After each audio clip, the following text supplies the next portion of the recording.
Hi and a huge outdoor welcome to Steve's Kitchen. This recipe today, Cameroonian fish rolls, is brought to you outdoors in Australia. It's lovely and hot today, but it was inspired by a blog that I follow. It's Yummy Medley. It's Lois from Yummy Medley. I'll leave a link down below. She's got all the recipes written out. And some time ago, we decided that I would do a little series of West African dishes inspired by Lois. So come on, let's get on and make these Cameroonian fish rolls.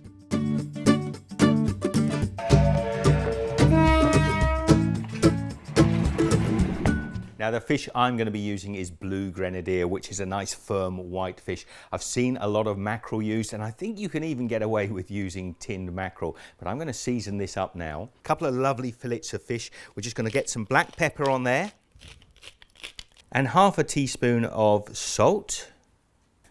And I'm just going to dice up a red onion. I'm also just going to lay that onion over the fish. Set your fish aside to marinate for about 45 minutes. When the fish is ready, Cameroonian fish rolls, of course, are going to be wrapped up in a lovely little light dough. So just come down here. So into a bowl, we're going to put about 350 grams, it's about 3 cups of all-purpose flour. Put a teaspoon of active instant yeast in there.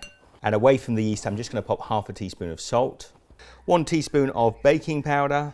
Now I'm using soft brown sugar, just a little sweetener there, 1 teaspoon of soft brown sugar. Now melted butter, I've got 3 tablespoons of melted butter, just pop that in there to enrich the dough. Now we're going to start with a cup of water, just pour that over the top.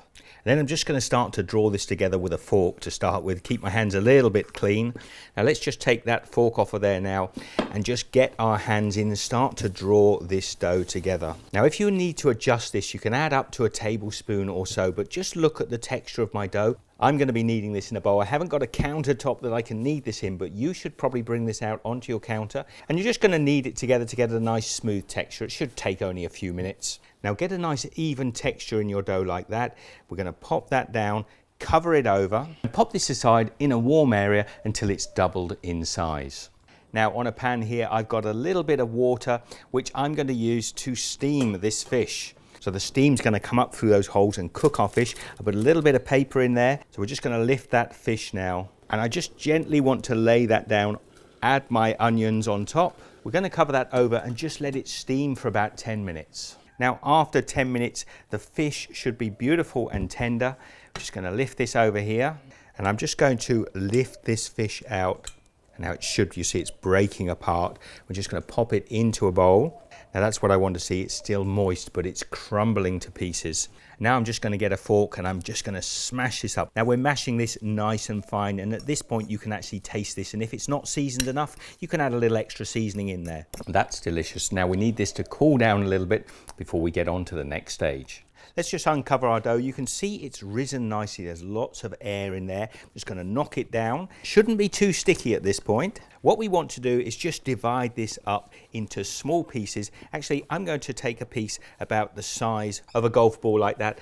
So I'm just going to shape my dough out and I'm going to roll this up. Now I want that little naan-shaped bread, this little triangle of bread here. Then I'm just going to ease this end out into a nice triangle. We'll take a little pinch of our fish, pop it down. Now I've got a little bit of water which I'm just going to wet the edge of this so that we can seal it. So we're just going to wrap the fish in like that, pull these sides in, and then continue to roll this up. Keep it quite tight until we get to the end. A little extra water on there, and I am just going to pull this over and seal it down nice and tight. There we have the first of our Cameroonian fish rolls.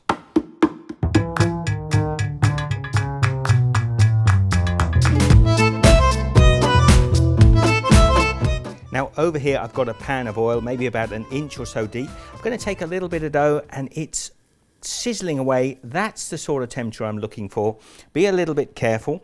Now I'm going to take one of these fish rolls now and just lay it down in the oil like that. Now we're going to cook these until they're golden brown. Now we've got this beautiful even golden color on there now. I'm just going to lift them out, pop them onto a plate to cool down. Now I'm going to get on and fry the rest of these. Smells delicious. Take a look at those. Now I've got some sweet chili dipping sauce here. And they're lovely, light and airy. Let's give this a try. Just gonna dip it in there. Just take a nice little bit of that sweet sauce. Here goes. Oh yeah. It's like a slightly spicy fish donut. Absolutely delicious. Got to give this another try. Yeah. Cameroonian fish rolls. Who'd have thunk it? Out here in Australia. These are fantastic. Give them a try, share the love, comment down below and give this one a thumbs up if you've enjoyed it. Now we'll be doing some more of these West African series coming up shortly alongside the rainbow recipes as well, so take a look out for those. You can get across to Yummy Medley and check out her blog. As I said, I'll leave the links down below. Be good and I'll see you next time. Take care.